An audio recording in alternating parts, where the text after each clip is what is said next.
purpose of using the seam tape is to stabilise a section of cloth. So if you've got a pattern piece where an edge has been cut on the bias or a curve like it has here, the seam tape prevents that from drawing out as you construct your garment. You can use either a woven cotton tape or a piece of the selvedge of the cloth that you're using to construct your garment, or you can use a strip of iron-on interfacing, which is what I'm using here.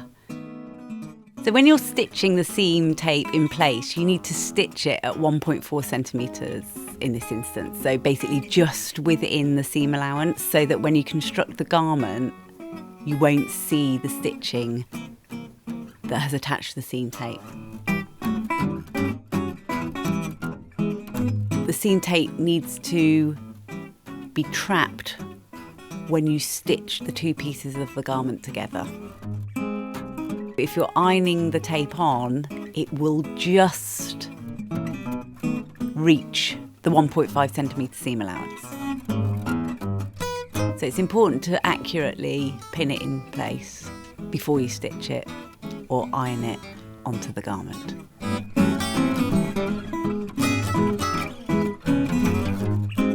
If you're stitching the tape in place, you would stitch it at the top edge of the tape, the edge furthest away from the cut edge of your garment, just here.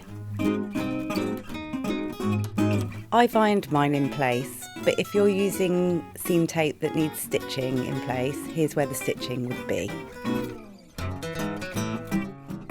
You can see it from the right side here. When I attach the body to the skirt, that stitch line will be concealed.